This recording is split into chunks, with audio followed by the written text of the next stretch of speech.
ॐ सहनाववतु सहनौ भुनक्तु सह वीर्यं करवावहै तेजस्विनावधीतमस्तु मा विद्विषावहै। ॐ शान्ति शान्ति शान्तिः। श्रुतिस्मृतिपुराणानाम् आलयं करुणालयं नमामि भगवत्पादं शङ्करं लोकशङ्करं शङ्करं शङ्कराचार्यं केशवं बादरायणं सूत्रभाष्यकृतौ वन्दे भगवन्तौ पुनः पुनः। ईश्वरो गुरुरात्मेति मूर्तिभेदविभागिने व्योमवद्व्याप्तदेहाय दक्षिणामूर्तये नमः। तो આપણે ગયા વખતે આના રમણ મહર્ષિ વિશે થોડું જોયું. મેં તમને કહ્યું કે એમના એક શિષ્ય હતા, શિષ્ય નહીં પણ એમનાથી ખૂબ પ્રભાવિત થયેલા મુરુગનાર કરીને હતા. મોટા કવિ કહો કે લેખક કહો, મોટા કવિ જ હતા. એ પણ આશ્રમમાં આવીને રહેતા હતા, રમણ મહર્ષિના રમણ આશ્રમમાં આવીને રહેતા હતા. એ તો રમણ મહર્ષિજી નું અવસાન થયું પછી પણ કેટલાય સમય ત્યાં આવીને રહેલા હતા. તો એ મુરુગનાર પોતે શિવજીની બધી લીલાઓનું વર્ણન કરતા હતા. એવો આખો એક ગ્રંથની રચના કરતા હતા જેમાં શિવજીની આખી લીલા જુદા જુદા કલ્પમાં કે કોઈ પણ રીતે એમણે જે જુદા જુદા શું કહેવાય એમના અવતારમાં જે બધી લીલાઓ કરી હોય એનું વર્ણન કરતું આખો એક ગ્રંથ લખી રહ્યા હતા. તો એમાં એક પોઈન્ટ એવો આવ્યો જ્યાં શિવજી બધા તપસ્વીઓને ઉપદેશ આપે છે. એવા બધા ઘણા તપસ્વીઓ હતા જે દારૂક વનમાં બધા રહેતા હતા.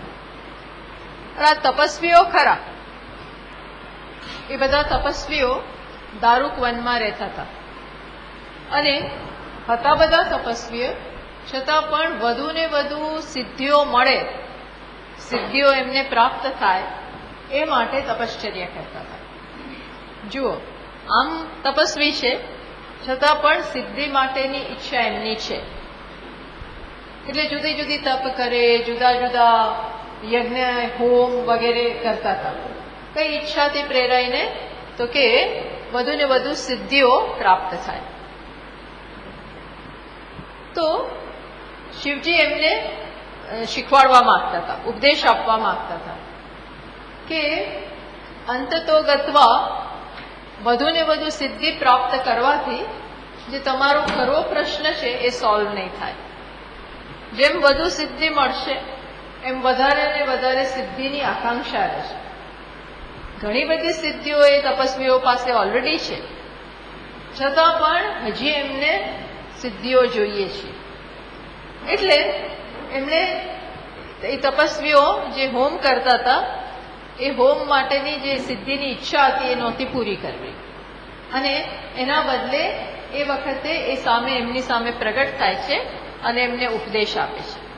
કથાનો જે આ પોઈન્ટ આવ્યો, કથા જ્યારે આ પોઈન્ટ ઉપર આવી ત્યારે મુરુગનાર કવિને એકદમ જ એવો વિચાર આવ્યો કે હવે પછીનો જે ભાગ છે જ્યાં શિવજી એ તપસ્વીઓને ઉપદેશ આપે છે એ એમને મનમાં થયું, વિચાર આવ્યો કે આ રમણ મહર્ષિજી લખે તો વધારે સારું. હું લખું એના કરતા આ ઉપદેશનો પાઠ રમણ મહર્ષિજી આપે અને લખે તો વધારે ઉત્તમ રહેશે.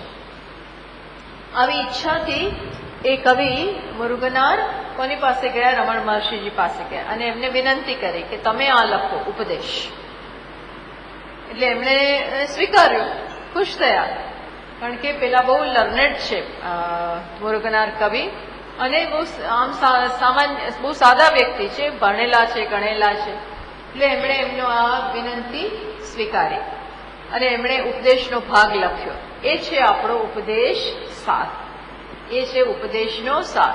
પેલા લોકો આમ તો તૈયાર છે, પણ હજી સિદ્ધિને વરેલા છે. હજી એમને બાહ્ય જુદી જુદી સિદ્ધિઓમાં રસ છે. અર્થાત જ્ઞાનની કોઈ હજી જ્ઞાનનું મહત્વ સમજ્યા નથી, એટલે એમને ઉપદેશની જરૂર છે. એટલે એ પાઠ કોણે લખ્યો? રમણ મહર્ષિજીએ. અને એમણે પહેલા મેં કહ્યું એ પ્રમાણે એ આખો ઉપદેશનો સાર એ તમિલમાં જ લખ્યો. પહેલા તમિલમાં લખે છે, પણ પછી એ બહુ પોપ્યુલર થઈ ગયો. એટલે એમણે જ પછી બધાની વિનંતીને માન આપીને એ વસ્તુ આખી સંસ્કૃતમાં એમણે લખી.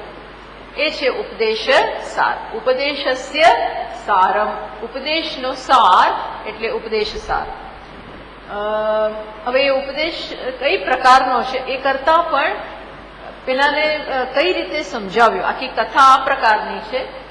પેલા તપસ્વીઓ બધા દારૂક વનમાં તપશ્ચર્યા કરે છે. તપશ્ચર્યા એટલે મુખ્યત્વે જુદી જુદી કામનાથી પ્રેરાઈને બધા હોમ વગેરે કર્મો કરે છે, બધા રિચ્યુઅલ્સ. જો એવા અસંખ્ય બધા હોમ ને એવા કર્મો આપેલા છે કર્મકાંડમાં, જેના દ્વારા તમે અનેક પ્રકારની તમારી ઈચ્છાઓ પૂરી કરી શકો. એવી અસંખ્ય બધા સાધનો આપેલા છે. જો અમુક વસ્તુની ઈચ્છા હોય કે બહુ પ્રખ્યાત થવું છે, નામ કમાવવું છે, તો એવો કોઈક હોમ કરાવાય, એવો કોઈક હોમ કરી શકાય. જુદી જુદી આવી બધા સાધ્યોનું ત્યાં વર્ણન છે અને સાથે સાથે સાધનનું પણ વર્ણન છે. તો આ બધા છે તપસ્વીઓ, અને છતાં વનમાં રહે છે, અને છતાં હજી આવી જ પ્રકાર અહીં અટકેલા છે. ક્યાં અટકેલા છે? અહીં. અને મુખ્યત્વે આ બધા કોણ છે? મીમાંસકો છે. એ લોકો કઈ વિચાર સરણીને અથવા કયા દર્શનને ફોલો કરનારા છે, કયા દર્શનને માનનારા? તો કે મીમાંસકો એટલે શું? જે માને છે કે જીવનમાં આપણે જે સુખ ઈચ્છીએ છીએ એ પ્રાપ્ત કરવાની વસ્તુ છે. શું છે? એ બહાર છે, સ્વર્ગમાં છે, અને સ્વાભાવિક છે કે આપણી પાસે નથી, આપણે પોતે નથી, માટે પ્રાપ્ત કરવાનો વિષય છે. અપ્રાપ્તસ્ય પ્રાપ્તિ. અને કર્મ દ્વારા એ પ્રાપ્ત થશે. એટલે આવું મત ધરાવે છે. એમને ખાસ ધ્યાનમાં રાખી અને શિવજી એમને ઉપદેશ આપે છે. તો એ યજ્ઞ એ લોકોએ પ્રારંભ કર્યો છે. તપસ્વીઓ વનમાં રહે છે અને આ યજ્ઞ ચાલી રહ્યો છે મોટો. ઘણા બધા તપસ્વીઓ આમાં રોકાયેલા છે. બધા ઋષિઓ જેવા જ હોય, આ બધા એવા હતા, બધા કર્મઠો હતા. અને બધા આમ ગૃહસ્થ આશ્રમ વાળા છે બધા ઋષિઓ. તો હવે યજ્ઞ બહુ જ આગળ વધેલો છે. ત્યારે શિવજી કયું સ્વરૂપ લઈને આવે છે? એક સુંદર સાધુનું, એક યુવાન, એકદમ સુંદર તેજસ્વી સાધુનું સ્વરૂપ લઈ અને પ્રકટ થાય છે. અને સાથે એમણે વિષ્ણુ ભગવાનને બી કહ્યું કે તમે પણ આવો. વિષ્ણુ ભગવાનને કયા રૂપમાં એમણે આવવાનું કહ્યું? કે તમે મોહિનીનું રૂપ ધારણ કરો, તમે મોહિની બનીને આવો, અને હું એક સુંદર યુવાન તપસ્વી બનીને આવીશ. હવે શું થયું કે જ્યાં યજ્ઞ ચાલતો હતો એનાથી દૂર આ લોકો બધા રહેતા હતા. એમનું રહેવાનું રહેઠાણ હતું. એમની બધી ઋષિ પત્નીઓ બધી એ બાજુ હતી. તો ત્યાં શિવજી પેલા સાધુના રૂપમાં પ્રગટ થયા. તો પેલી બધી સ્ત્રીઓ સ્વાભાવિક છે કે એકદમ એમનાથી અંજાઈ ગઈ કે આ કોણ છે. એમની તેજસ્વીતાની એમના ઉપર અસર પડી. અને આ બાજુ શું થયું? જ્યાં યજ્ઞ ચાલી રહ્યો હતો ત્યાં વિષ્ણુ ભગવાન મોહિનીનું એમણે રૂપ ધારણ કર્યું છે અને એ બાજુ ગયા. બધા ઋષિઓ એકદમ હોમ કરવામાં એકદમ લાગેલા છે. એકદમ જ ધ્યાનથી એ બધી વસ્તુઓ થઈ રહી છે. ત્યારે મોહિની એકદમ સુંદર, એકદમ કર્ણપ્રિય એવું મ્યુઝિક અથવા ગીત ગાવાનું શરૂ કર્યું. મનમાં ને મનમાં એ મનમાં ને પણ થોડો અવાજ આવે એ રીતે લલકારવાનું શરૂ કર્યું. એટલો બધો એનો સુંદર અવાજ હતો, એનું ગીત બહુ સરસ હતું. ટૂંકમાં એનાથી એટલા બધા પેલા લોકો અંજાઈ ગયા. કોણ? બધા ઋષિઓ. ઋષિ પત્ની તો પેલી બાજુ છે, ઋષિઓ બધા, ઋષિઓ કહો, તપસ્વી કહો.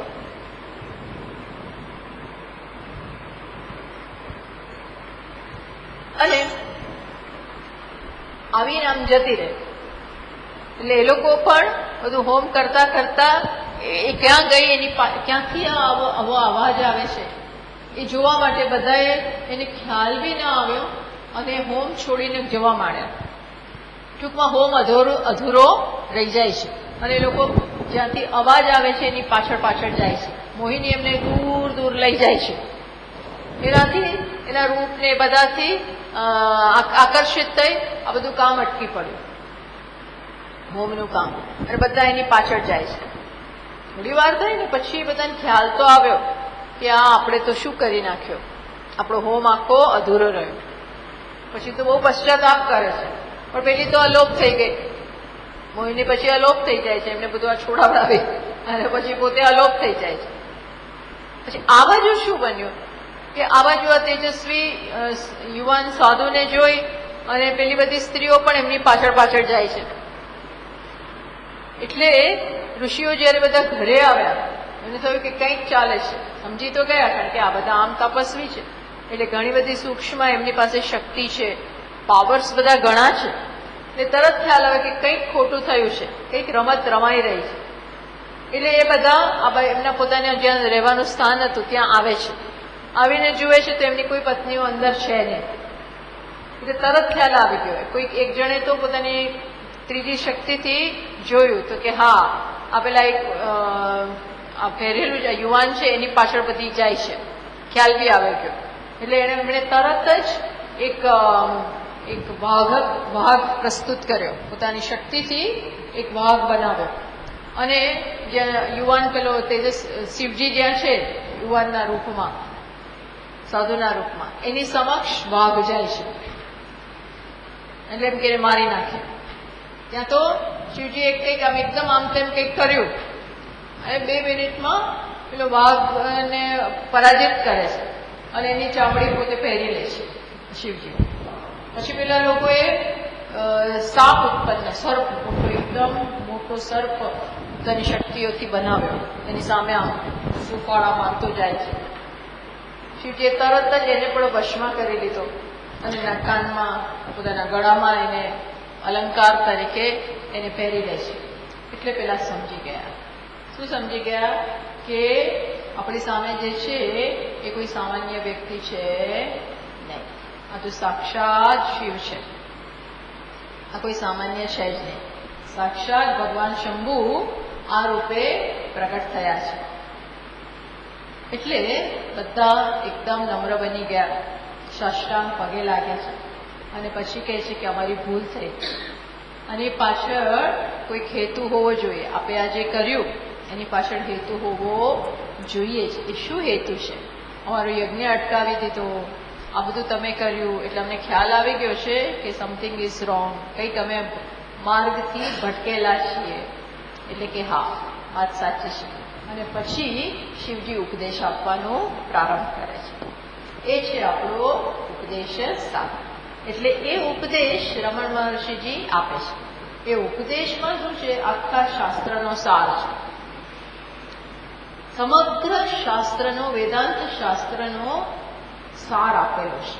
એ સાર આપવું છે ને જરાય સરળ વસ્તુ નથી. તમે સાર કોઈ વસ્તુનો ક્યારે આપી શકો? અને એમાંય આટલા વિસ્તૃત વેદાંત શાસ્ત્ર, એનો સાર કેવી રીતે આપે? જ્યારે એ જ સાર આપી શકે અને આટલો ઇફેક્ટિવ રીતે જ્યારે સમગ્ર શાસ્ત્રને આર પાર જાણતા હોય, પ્લસ શું જાણતા હોય? શાસ્ત્રનું તાત્પર્ય શું છે, તાત્પર્ય શું છે. સમગ્ર શાસ્ત્રનું તાત્પર્ય એક હોવું જોઈએ. તાત્પર્ય એટલે એની મુખ્ય હેતુ, શાસ્ત્રની મુખ્ય કેન્દ્રવર્તી વિચાર શું છે, શેની આસપાસ આખું શાસ્ત્ર રચાયેલું છે. શાસ્ત્રમાં વ્યક્તિના ઉદ્ધાર માટે છે, શાસ્ત્ર વ્યક્તિના કલ્યાણ માટે છે, સંસારમાંથી એને છોડાવવા માટે છે, દુઃખમાંથી છોડાવવા માટે છે શાસ્ત્ર. તો એ શાસ્ત્ર શું કહે છે, શેનાથી એ મુક્ત થાય, તો એ આ મહાત્માઓ તરત પારખી જાય. શાસ્ત્રમાં અનેક વાક્યો છે, પણ ખ્યાલ આવી જાય કે ના, આ શાસ્ત્ર શું બતાવે છે કે જેને તું ઝંખે છે એ તારું પોતાનું સ્વરૂપ છે. જેને ઝંખી રહ્યો છે, જે સતત પ્રાપ્ત કરવા માંગે છે, એ ક્યાંય તારાથી દૂર જ નથી, તું જ છે. આ શાસ્ત્રનો એકમાત્ર તાત્પર્ય. અને બીજું બધું જ જે શાસ્ત્રમાં દેખાય એ આની આસપાસ હોય, આના માટે હોય. બીજું જે પણ કંઈ વાત હોય શાસ્ત્રની, એ ડાયરેક્ટલી કે ઇનડાયરેક્ટલી શેના માટે હોય? આ એક એનો જે મધ્યવર્તી તાત્પર્ય છે, વિચાર છે, એના માટે જ હોય. તું બ્રહ્મ છો, તું પૂર્ણ છો, સોહમ સહ અહમ. સહ એટલે પૂર્ણતા, સહ એટલે કૃતકૃત્યતા, સહ એટલે આનંદ. એ તું જ છે બસ. એટલે શાસ્ત્રમાં કર્મની વાત હોય, ભક્તિની વાત હોય, યોગની વાત હોય, એ બધું પોતે સાધ્ય નથી. એ બધી જ વસ્તુ પોતે એન્ડ નથી, એ પોતે જ ધ્યેય નથી. એ બધા શું છે? કોઈક બીજા ધ્યેય માટેના સાધન છે. સમજ પડી? કર્મ માટે ના હોય. શેના માટે હોય? કર્મ તમને આ મુખ્ય ધ્યેય માટે તૈયાર કરવા માટે હોય.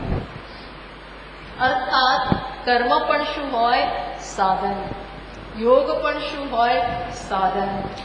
ભક્તિ પણ શું હોય? સાધન. શેના માટે? અંતતોગ અથવા બોધ માટે, જ્ઞાન માટે. આ બધું પારખવું, એ સમજી શકવું, એ રમણ મહર્ષિજીએ બહુ સરસ રીતે કર્યું છે. એમાં ઉપદેશ સાર માત્ર 30 જ શ્લોકમાં, અહીંયા 30 જ શ્લોક છે, એમાં આખો આ સાર આપેલો છે. અને પાછું આ કોને કહી રહ્યા છે? મીમાંસકોને, કર્મઠોને. દરેક જુદા જુદા બેકગ્રાઉન્ડમાંથી આવેલા હોય, એમને એ રીતે સંબોધવાના હોય. કોણ ક્યાં અટકેલું છે, કોણ શું વિચારે છે, શું માને છે, એ પ્રમાણે તમારે એમને ઉપદેશ આપવાનો. હવે સાયન્ટિસ્ટ હોય, વૈજ્ઞાનિકો હોય, તો એમને જુદી રીતે કહેવાનું હોય. મીન્સ કે એ અમુક વસ્તુને ભરેલા છે. શેને ભરેલા છે? કે સત્ય બહાર છે, અથવા તો સત્ય મેટર છે, ત્યાં જ શોધ્યા કરે છે. તો એમને એ રીતે ઉપદેશ આપવાનો હોય. યોગવાળા હોય તો એ પાતંજલ યોગ, પ્રાણાયામ વગેરેને ભરેલા હોય, તો એ એમ માનતા હોય કે બસ ચિત્તવૃત્તિ નિરોધ એ ધ્યેય છે, બધી વૃત્તિનો નિરોધ. હવે વૃત્તિનો નિરોધ એ પોતે ધ્યેય ના હોય, એનાથી શું વળવાનું? કર્મને વરેલા હોય, એ બસ કર્મમાં જ રચ્યા પચ્યા હોય, કર્મને જ સાધન, કર્મને જ સાધ્ય માનતા હોય. સમજો, કર્મ પોતે જ સાધ્ય બની જાય. સાધ્ય એટલે એ જ જીવનનો એન્ડ છે. કર્મથી જ મારે જે મેળવવું છે એ મેળવવાનું છે. અર્થાત કર્મ બહુ મુખ્ય વસ્તુ બની જાય. ટૂંકમાં આ બધા જ ભક્તિ માર્ગમાં પણ ઈશ્વરને મારાથી અલગ છે એવું બી છેક સુધી માનતા હોય. આ બધાને જ્યારે ઉપદેશ આપવાનો હોય ત્યારે એમના ઓરિએન્ટેશનને ધ્યાનમાં રાખીને એમને કહેવાનું હોય. તો અહીં કોને મુખ્ય ઉદ્દેશવામાં આવે છે? આ મીમાંસકો કે કર્મઠો, જે આમ તો બધા સિદ્ધ પુરુષો છે, બહુ બધી તપશ્ચર્યા કરીને બહુ સિદ્ધિઓ મેળવેલી છે, પણ સિદ્ધિ મેળવીને હજી સંતોષ થયો નથી. સિદ્ધિઓ તો બહુ છે, પાવર્સ, એ બધા પાવર્સ કેવી રીતે મેળવ્યા હોય? કર્મો કરીને, જુદા જુદા હોમ, જુદી જુદી કર્મકાંડ. કેમ? કારણ કે આ મળીએ, આ મળે, અને એવું તો અસંખ્ય વસ્તુ છે શાસ્ત્રમાં, અસંખ્ય. કર્યા જ કરો, કર્યા જ કરો, કર્યા જ કરો, મેળવ્યા જ કરો, પણ મેળવ્યા કરીએ જ છીએ અને છતાં હજી સંતોષ નથી. હજી એમ નથી થયું કે બસ મળી ગયું બધું. એ જ બતાવે છે કે એમાં સંતોષ છે નહીં. એટલે અસંતોષ એ પ્રશ્ન છે, નહીં કે સિદ્ધિઓનો અભાવ. બધું જ મેળવીને હજી અસંતોષ રહે છે એ પ્રશ્ન છે, નહીં કે બીજું બધું. સમજ પડી? આ પ્રકારનો ઉપદેશ આપવાની ઈચ્છા શિવજી એમને ધરાવે છે કે ભાઈ તમે લોકો પોતે કેટલા મહાન છો, છતાં હજી મહાનતાને બહાર જ માનો છો.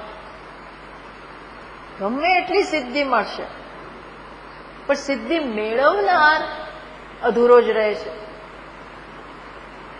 ત્યાં જે અધૂરપ છે એ તો જતી જ નથી. દેટ મીન્સ બીજું જોવાની જરૂર છે, પૂછવાની જરૂર છે, શોધવાની જરૂર છે કે ભાઈ તકલીફ શું છે. તકલીફ કંઈક બીજી છે. તકલીફ શું છે કે હું મારી જાતને ઓળખતો નથી. સંતોષ બહાર નથી, તું જ સંતોષનું કારણ છો, પણ ત્યાં નજર કરી જ નથી. સ્વાભાવિક છે, જાતે ખબર જ ના પડે. ચલો હું જ સંતોષનું કારણ એવું કોઈ કહેવા માંડવું મળે, અને એટલું પણ પૂરતું નથી. પછી એ પ્રમાણે જોવું પડે, શીખવાડવું પડે. પણ ટૂંકમાં શિવજી આવું એમને શીખવાડવાનું ઈચ્છા ધરાવે છે, અને એટલા માટે એમણે ગ્રંથનો ઉપદેશ સારની રચના કરી. બહુ આમ જોઈએ ને તો બહુ સિમ્પલ છે, અત્યંત સાદું આ સ્તોત્ર છે, પણ એટલી બધું સરસ રીતે એની રચના કરી છે કે સાદા શબ્દોમાં, નાનામાં નાના છંદમાં, ટૂંકમાં ઓછા શબ્દોમાં બહુ બધું કહી જાય છે. બહુ જ બધું એકદમ અસરકારક રીતે આખો ઉપદેશ અહીં અપાયેલો છે.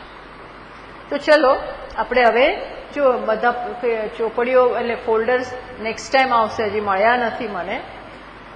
તો જેની પાસે હોય છે, બધા પાસે, કેટલાક પાસે છે? હા, મોટા ભાગના પાસે તો છે.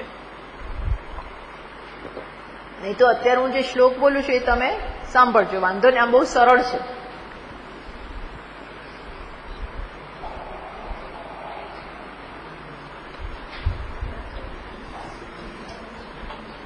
ચલો પહેલો શ્લોક હું બોલાવડાવું છું. હા. કર્તુરાજ્ઞયા પ્રાપ્યતે ફલમ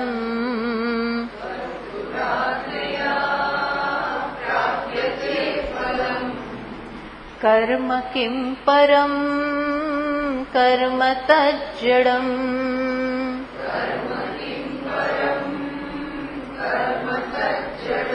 બસ આ છે પહેલો શ્લોક. પહેલો શ્લોક જ કેવી રીતે શરૂ થાય છે? કરતું. પેલા લોકો, હા એ પણ હું પાછું તમને કહેવાનું ભૂલી ગઈ. શું કે મીમાંસક લોકો ઈશ્વરમાં માનતા નથી. એ શેમાં માને છે? કર્મ જ ઇનફ છે. કર્મથી જ બધી વસ્તુઓ સમજાવી શકાય.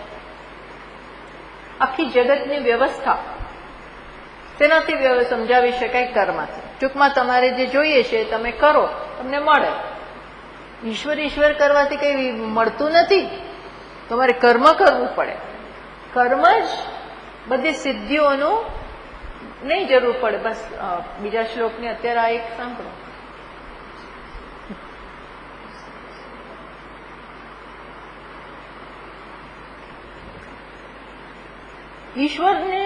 ઈશ્વરની જરૂર જ નથી તો પછી ઈશ્વરમાં માનવાની શું જરૂર? બધી વસ્તુઓ સમજાવવા માટે જેની જરૂર ના હોય એવી વસ્તુ ઉમેરવી નહીં. ઈશ્વરની શું જરૂર છે? આપણે કર્મ કરીએ, આપણામાં શક્તિ છે, આપણે કર્મ કરીએ છીએ ને કર્મ કરવાને કારણે ફળ આવે છે. એમાં ઈશ્વરની ક્યાં જરૂર આવે? આવું માનનારા છે. સમજ્યા તમે? હું વાણીથી શબ્દ બોલું છું, એનાથી શબ્દ ઉત્પન્ન થયો, તમે તમારી શ્રોત્રેન્દ્રિયથી સાંભળો. આમાં ઈશ્વર ક્યાં આવ્યા? આ આખો વ્યવહાર કરવામાં, બોલવામાં અને સાંભળો, આ જે વ્યવહાર છે એમાં ઈશ્વરની ક્યાં જરૂર છે? જે જરૂર ના હોય એવું ઉમેરવાની જરૂર જ નથી.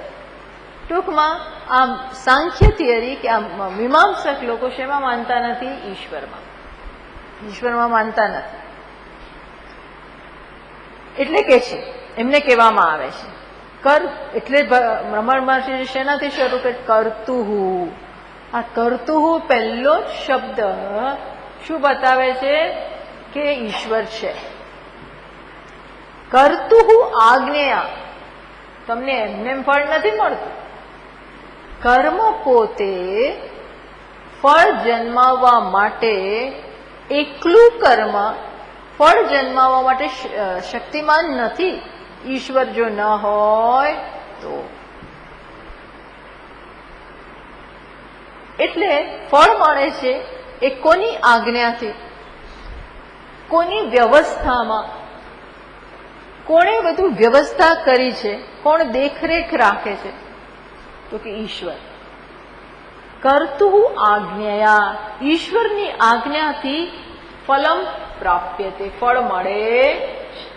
તમે માનો છો, બીજી લાઈન શું કે છે? તમે એમ માનો છો કે કર્મ જ પૂરતું છે, કર્મ જ બધું આપી શકે એમ છે. એટલે કર્મ કિમ પરમ. કર્મ શું પર છે? કર્મ શું ચડિયાતું છે? તમે એમ માનો છો કર્મ જ બધું કરે. અરે ભાઈ, કર્મ તો જળ છે. કર્મ શું છે? જળ વસ્તુ છે. જળ વસ્તુ કેવી રીતે ચડિયાતી હોય? જળ વસ્તુ જે હોય એ જ કેવી રીતે શ્રેષ્ઠ હોય? બહુ મોટી વસ્તુ તમે ભૂલી જાઓ છો, ઈશ્વરને, જે ચેતન છે. કર્મ કિમ પરમ. કર્મ તજ્જડમ. શું કે છે? કર્મ તો શું છે? જળ વસ્તુ છે. આમ કરી અને પહેલા જ શ્લોકમાં રમણ મહર્ષિજી બહુ મોટી વાત કરી જાય છે. શું બતાવે છે? કે ઈશ્વરનો હાથ છે, ઈશ્વરની વ્યવસ્થા છે, ઈશ્વર જ કર્મ ફલદાતા છે, ઈશ્વર જ કર્મનો અધ્યક્ષ છે. કર્મનો અધ્યક્ષ છે, કર્મ ફળદાતા છે. કર્મ જે રીતે ફળ આપે છે એના બધા નિયમો, ટૂંકમાં ઈશ્વર સર્વજ્ઞ છે, સર્વશક્તિમાન છે અને એના કારણે ફળ આવે છે. કર્મ અગત્યનું છે, પણ કર્મમાં ફળ આપવાની શક્તિ છે એ કોણે મૂકી? એ બધું સમજાવે છે. દેટ મીન્સ ઈશ્વર વગર તમે કશું સમજાવી શકો નહીં. અને ત્યાં જ મીમાંસકોને કહે છે ને, એ લોકો ઈશ્વરમાં માનતા જ નથી.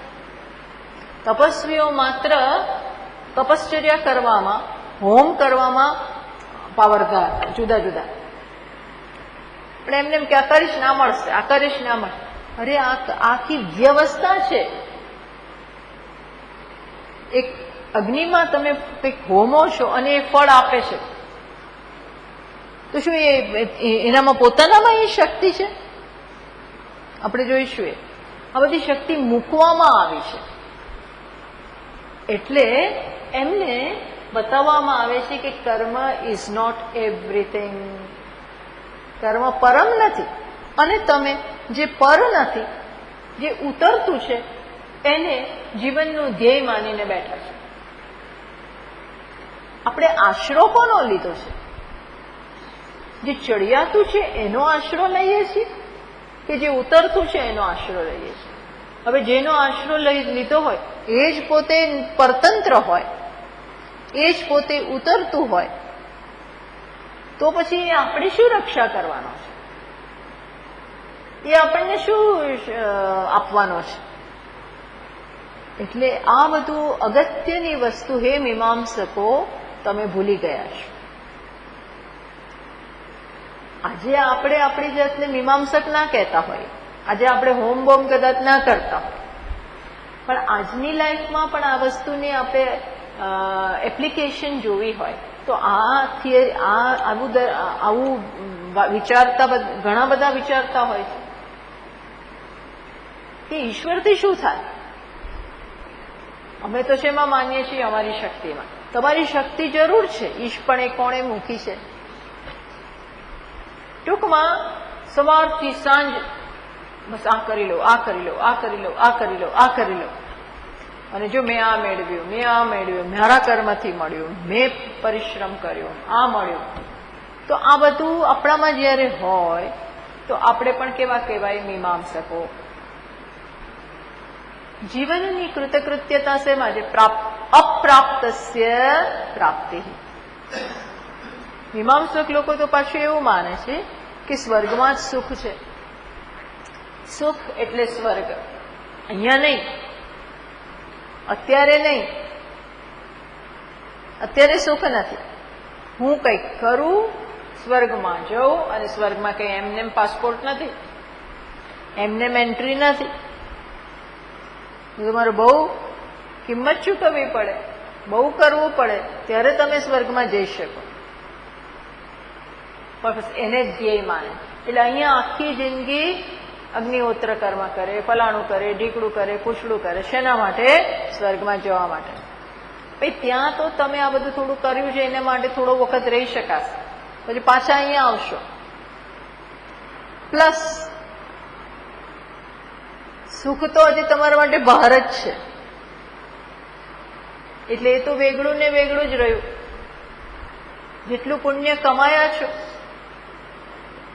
પુણ્યરૂપી મૂડી જેટલી ખર્ચશો એટલું મળશે. તો મૂડી પછી ખર્ચાઈ જશે. કેમ ખર્ચો? પૈસા ખર્ચતા જ જાઓ, ખર્ચતા જ જાઓ, ખર્ચતા જ કઈ ખલાસ થઈ જાય. એ કઈ થોડા આપણે ઝાડ ઉગાડ્યું છે. આપણે કહીએ ને ઘણી વાર કે આપણે ઘરે ઝાડ નથી પૈસાનું, તું સંભાળ, એવું કહીએ ને કે ઝાડ નથી ઉગતું અહીંયા, અમે ગમે તેમ નહીં વાપરવાનું. એમ પુણ્યરૂપી મૂડી ખર્ચાય છે. ટૂંકમાં એ સુખ ડિપેન્ડન્ટ સુખ છે. એ સુખ માટે બહુ મોટી કિંમત ચૂકવવી પડે. આ બધું છે ને ભૂલી જતા, આ બધું ધ્યાનમાં જ નથી આવતું. આપણે આંખો બંધ કરી કરવામાં પડ્યા. એક સિદ્ધિ, બીજી સિદ્ધિ, ત્રીજી સિદ્ધિ, ચોથી સિદ્ધિ, આ મેળવી લીધું, પેલું મેળવી લીધું, આ કરી લીધું, પેલું કરી લીધું. બસ હવે શું? આખી જીવન જતું રહ્યું. બધું કરવામાં ને કરવામાં, સિદ્ધિઓ મેળવવામાં. સિદ્ધિઓ એટલે બીજી શું સિદ્ધિ? આપણે ભણીએ ને ગણીએ ને ઘર વસાવીએ ને ઘર નવું લઈએ ને નોકરી કરીએ ને છોકરાઓ હોય ને પછી એમને ભણાવો ને એમને ગણાવો ને એમને પરણાવો ને એમને સેટલ કરો ને પછી એમના છોકરાને રાખો. ટૂંકમાં આને સિદ્ધિઓ કહીએ છીએ. આ કંઈ ખરાબ નથી. આપણે કશાની એવું કહેતા નથી કે બધું ખોટું છે. જે કરવાનું હોય એ બધું કરીએ, પણ જાણવું જોઈએ કે આમાં સંતોષ, અંતિમ સંતોષ છે. આ બધું તો કરીને બી ખાલી આપણે પાછા ત્યાંના ત્યાં જ છીએ. એટલે ભલે એવું લાગે કે આ તો એમણે કર્મઠોને કહ્યું, પણ આપણામાં કર્મઠ છે, આપણામાંય પેલો મીમાંસક છે. જો આપણે અપ્રાપ્તસ્ય પ્રાપ્તિ માટે પ્રયત્ન કરતા હોઈએ. પ્રાપ્ત નથી, મારે પ્રાપ્ત કરવાનું છે. ટૂંકમાં પહેલા 2-3 શ્લોકોમાં આપણે જોઈશું રમણ મહર્ષિજી શું કરશે. તો પછી તમે આવું કહેશો તો અમે કર્મ મૂકી દઈએ, એવું નથી કહેવા માંગતા. કર્મનો ઉપયોગ છે, કર્મનો બહુ શ્રેષ્ઠ ઉપયોગ છે. કર્મનો શ્રેષ્ઠ ઉપયોગ શું છે, જીવનના ધ્યેયમાં કર્મ કેવી રીતે ઉપયોગી બને એ પછી બતાવશે.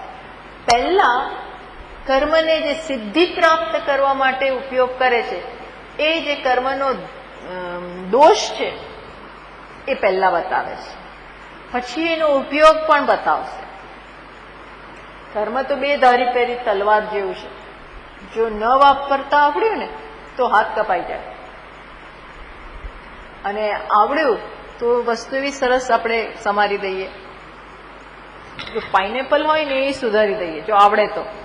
એકદમ ધારવાળું ચપ્પુ હોય તો ન આવડ્યું ને વાપરતા તો આપણને આપણી જ આંગળી છોલાઈ જાય.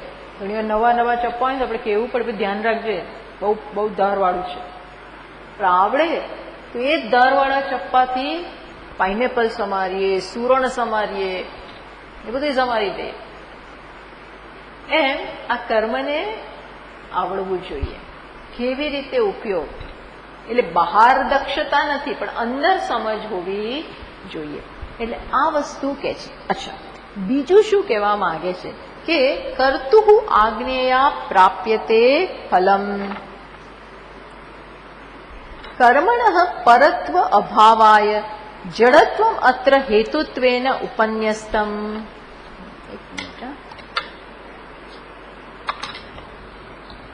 પેલા લોકો માને છે કે કર્મ કરીશું અમને સિદ્ધિઓ મળશે. તો કે છે કે તમે માનો છો કે કર્મ ફળ લઈ આવે છે, તો કે તમે સમજો પહેલા, કર્મ જ્યારે કરવામાં આવે છે ત્યારે કર્મ તો પછી પૂરું થઈ જાય. તમે હોમ વગેરે કર્યો, 1 કલાક ચાલે, 1.5 કલાક ચાલે, 2 કલાક ચાલે, એ કરી લીધા પછી તો એ પૂરું થઈ જાય. હવે ફળ તો હજી આવ્યું નથી. મેં શેના માટે આ કર્મ કર્યું? કે મારો બધો રોગ દૂર થઈ જાય, કે પછી મારા પુત્રને નોકરી મળી જાય. આવા કોઈક હેતુથી, જે પણ આવો કંઈક હેતુ હોય. હવે કર્મ તો પૂરું થઈ ગયું, ફળ હજી આવ્યું નથી. તો હવે એ ફળ કેવી રીતે આવે છે? એ લોકો કહે છે, સમજો, આ બધું આપણે વિચાર જ નથી કર્યો. પેલા લોકો, મીમાંસક લોકો કહે છે કે કર્મમાં એવી શક્તિ છે કે જેવું કરવામાં આવે કે અપૂર્વ ઉત્પન્ન કરે, ઇફેક્ટ ઉત્પન્ન કરે, અને એ ઇફેક્ટ પછી ફળ લાવે. પણ એ ઇફેક્ટ એ જન્મીને જતી રહે. ક્યાં એને સાચવવી? એને સાચવવી ક્યાં? અને તમે આ કર્મ કર્યું અને તમારી આ ઇફેક્ટ, બીજાએ કર્યું એની આ ઇફેક્ટ, ત્રીજાએ કર્યું એની આ ઇફેક્ટ. હવે ક્યારે કોને ફળ આપવું? કઈ ઇફેક્ટ કોની છે, ક્યાં ને સાચવવી, કેવી રીતે એનું યોગ્ય સમયે યોગ્ય પાત્રને ફળ આપવું, આ બધું કર્મ જળ વસ્તુ નક્કી કરે છે. તદુપરાંત આ સમષ્ટિમાં, આ સૃષ્ટિમાં તમે કરો છો એ વસ્તુ ક્યાંક ખોવાઈ નથી જતી, એ ક્યાંક સંચવાય છે. આ કોને જન્મ આપે? એમ જાતે છે. તમે એક હોમ કર્યો, એ તો પતી ગયો.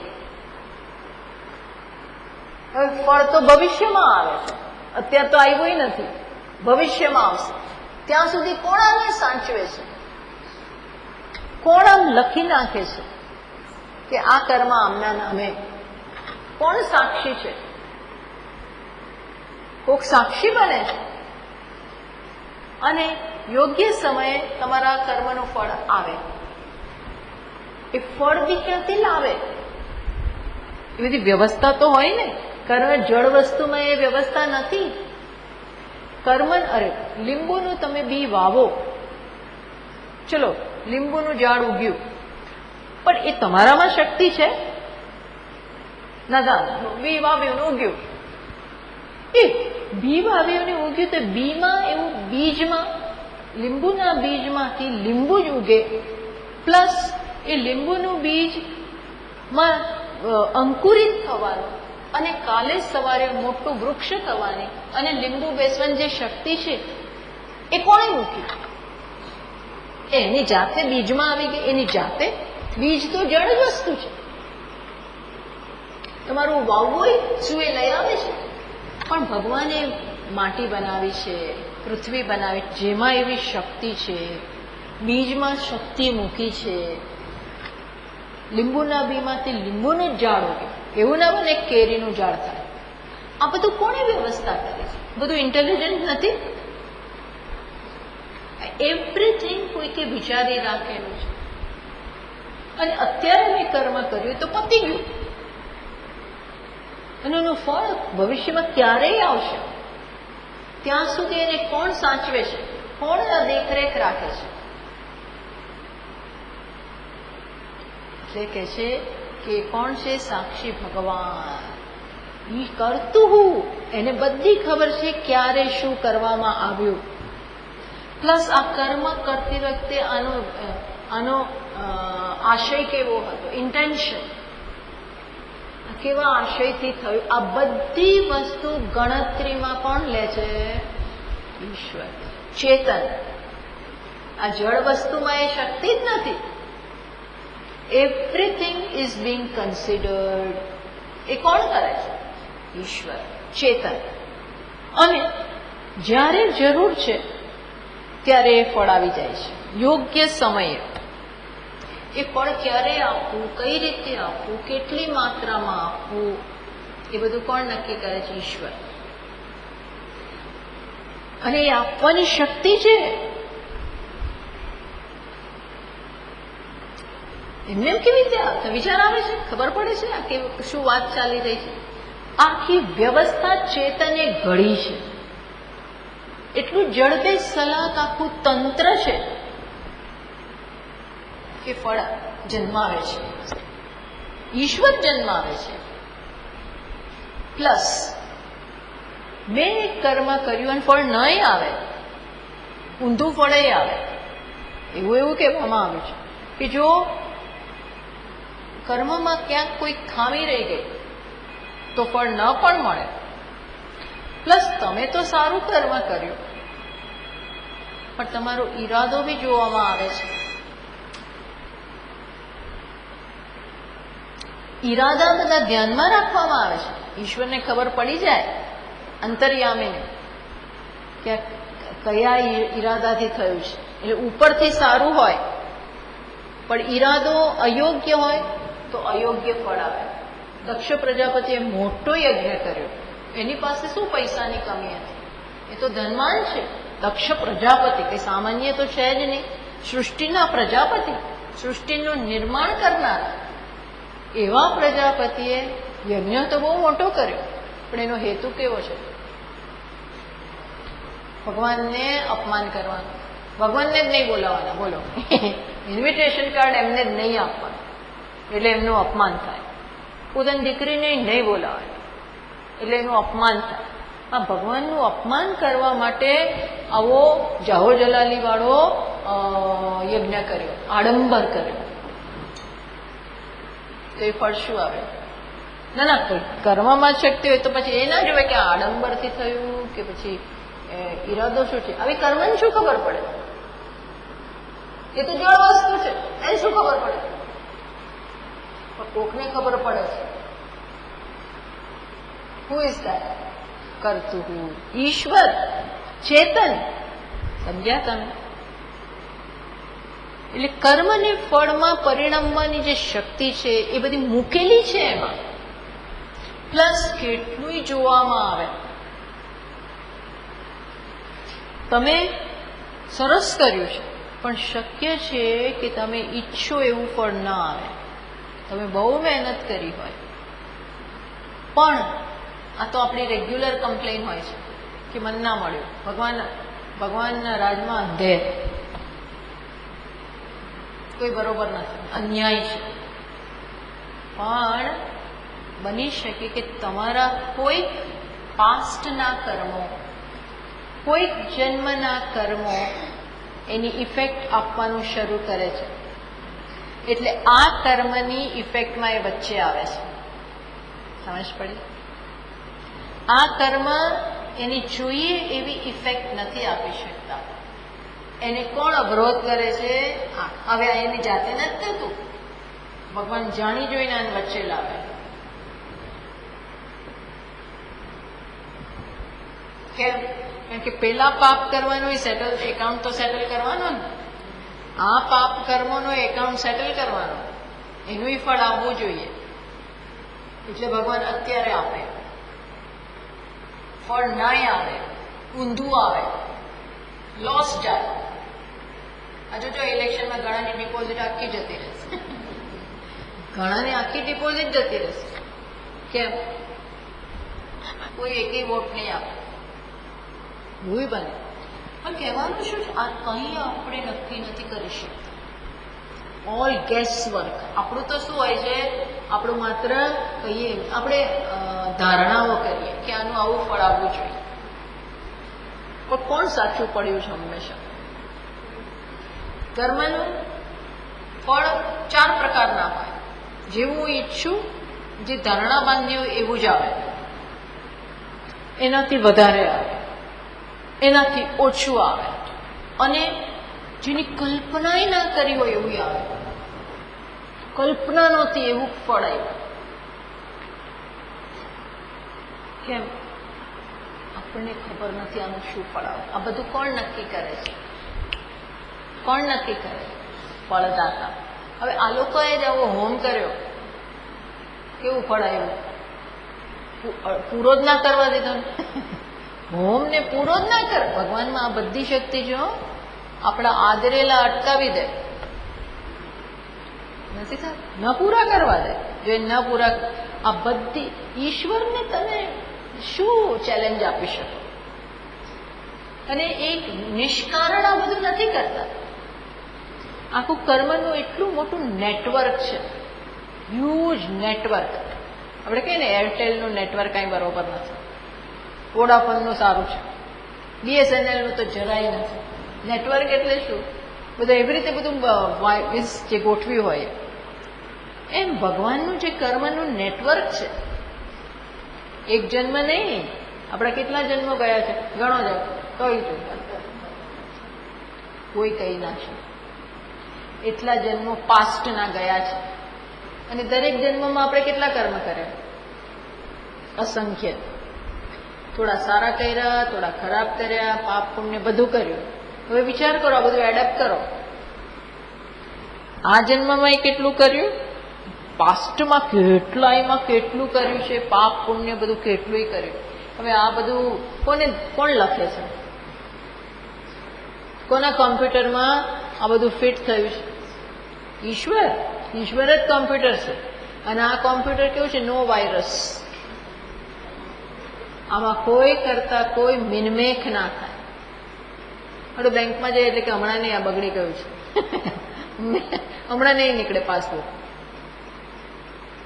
બગડી ગયું છે. બધી ભૂલોય થાય, એકનામાં બીજાને જતું રહે, બીજામાં બીજા, આવું બધું. આમાં કંઈ નથી થતું.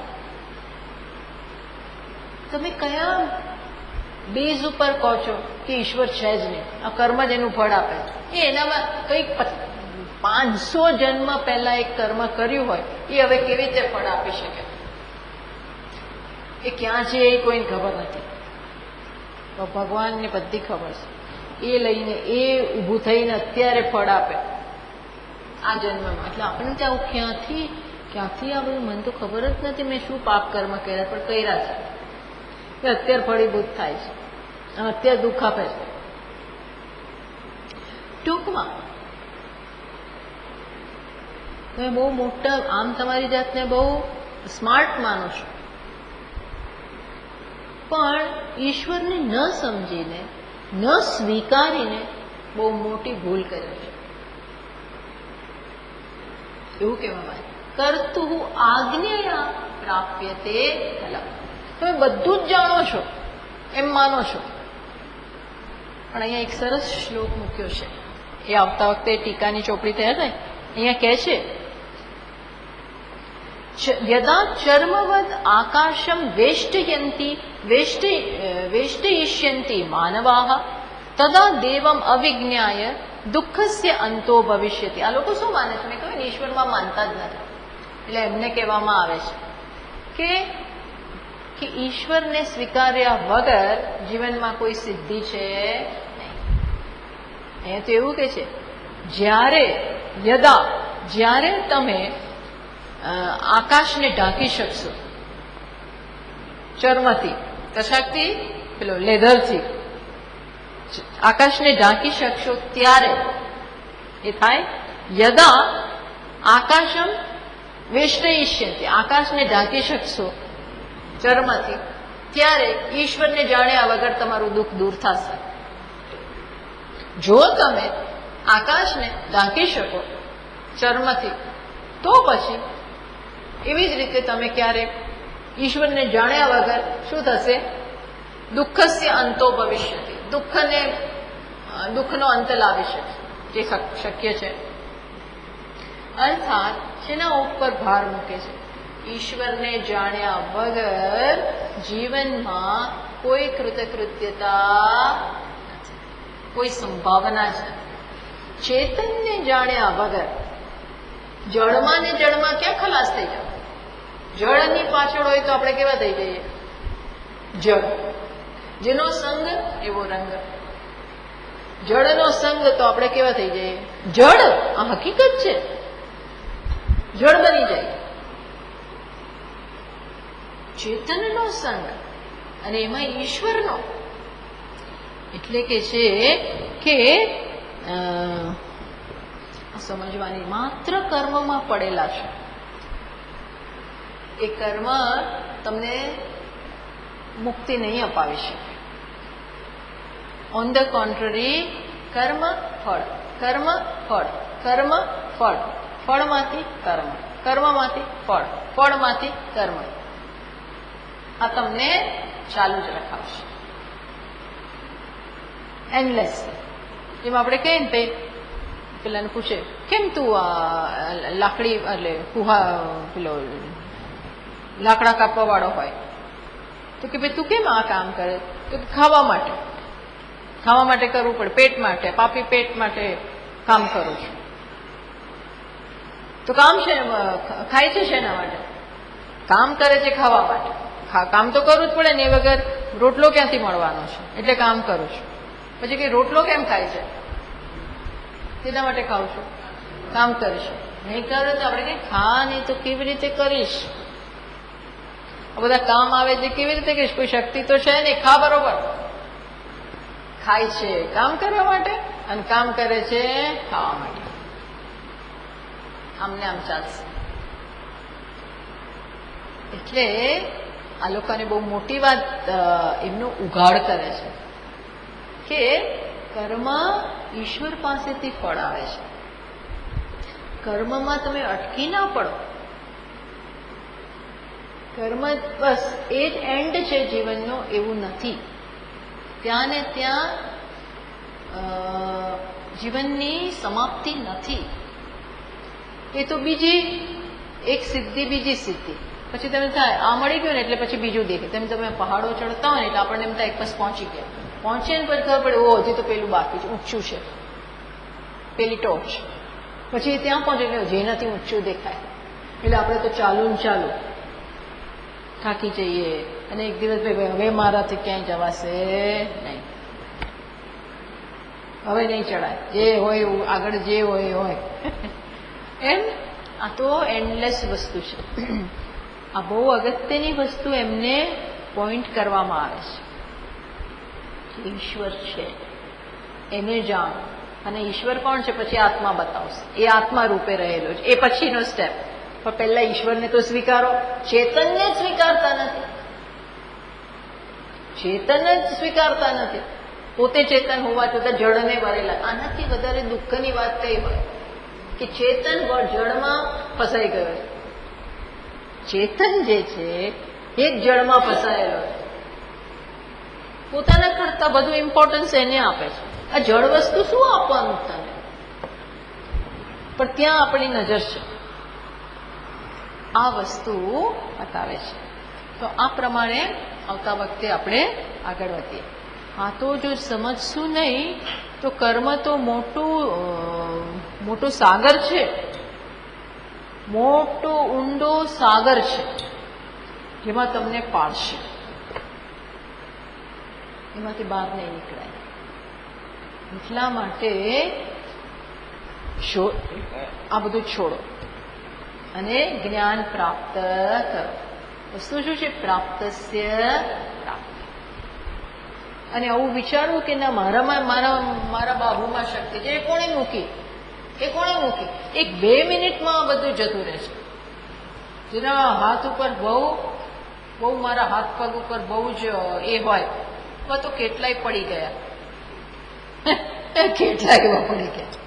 ક્યારે શું થાય? એક સ્ટ્રોક આવી ગયો, શું કરશો? હાથથી કરો અને પગથી કરો. આ મગજ જ કામ ના કરે, શું કરવાના હતા? ત્યારે પ્રાર્થના કામ આવે, બીજું કશું કામ ના આવે. સમજ પડી?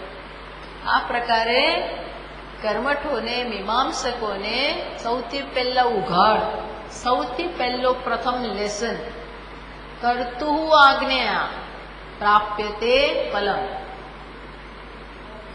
કર્મ પોતે ફળ નથી આપતું. ફળ કોણ આપે છે? ઈશ્વર. આપણે દરરોજ આપણે ત્યાં નોકર આવતો હોય કામ કરવા માટે, તો એ કામ કરે છે, એ કામ જ પૈસા આપવા માટે સમર્થ નથી. કોણ પૈસા આપે? માલિક આપે. અને માલિક એ કેવો માલિક? પેલી ઘરની શેઠાણી હોય તો બધું કાલ નહોતો આવ્યો, આ મહિનામાં તું 5 વાર નથી આવ્યો, આપણે બધું ગણાવીએ, એટલા પૈસા કાપી લઈશ. 10 દિવસ નથી આવ્યો અને આવીને બરોબર કરતો નથી, અથવા બહુ સારું કર્યું હોય તો આપણે શું કહીએ? ભલે એકે પૈસા નહીં કાપવામાં. તું 15 દિવસ નથી આવ્યો પણ હું પૈસા કાપીશ નહીં. આ કોણ નક્કી કરે? તું કામ નક્કી ને ભાષણ આ નક્કી નથી કરતો. નક્કી કોણ કરે છે? સમજ પડે છે હું શું કહું છું? પેલા લોકો શું કહે છે? આમ હોમ કર્યું ને એ જ નક્કી કરે છે. અરે આ ક્યાંક જાય છે, આ તલ કોણે બનાવ્યા, આ ઘી કોણે બનાવ્યું, આ અગ્નિ, આ બધું પછી સંચવાય છે ક્યાં? Cyber space. આમાં સંચવાય છે ક્યાં? તમારું કર્મ ક્યાંય ખોવાઈ ના જાય, સાચવી રાખ્યું, પછી અમુક વખતે એનું ફળ આપશે. ક્રતૌ સુપ્તે જાગ્રત ત્વમસી ફલયોગે ક્રતુમતમ. પુષ્પદંતજી, ક્રતૌ સુપ્તે, કર્મ કરો એટલે તો સુઈ જાય, પતી ગયું. ત્વમસી જાગ્રત, તમે જાગો છો ભગવાન, અને ફળ સાથે કર્મ કરનારને જોડી આપો છો. આ જોડી આપનાર કોઈક છે, ધ્યાનમાં રાખનાર કોક છે. બોસ બધું ધ્યાનમાં રાખતો હોય એટલે કે મેં કામ કર્યું, ભલે કર્યું પણ સૌથી વધારે આને મળશે. કેમ? He is deserving. તો મેં કર્યું પણ આને વધારે, એ કોણ નક્કી કરે? એ બોસમાં ઘણી તકલીફો હોઈ શકે, પણ આ બોસમાં તો કોઈ તકલીફ નથી. ભગવાન રૂપી એમાં તો કોઈ તકલીફ નથી હોતી. સમજ પડી? આ વસ્તુ બતાવે છે. આવતા હજી એક શ્લોકમાં આવી રીતે કર્મની સમજ્યા કર્યા મીન્સ દોષ બતાવશે, પછી એનો સુંદર ઉપયોગ પણ બતાવશે. એ આપણે જોઈશું. ઓમ પૂર્ણમદ પૂર્ણમિદં પૂર્ણાત પૂર્ણમુદચ્યતે પૂર્ણસ્ય પૂર્ણમાદાય પૂર્ણમેવાવશિષ્યતે.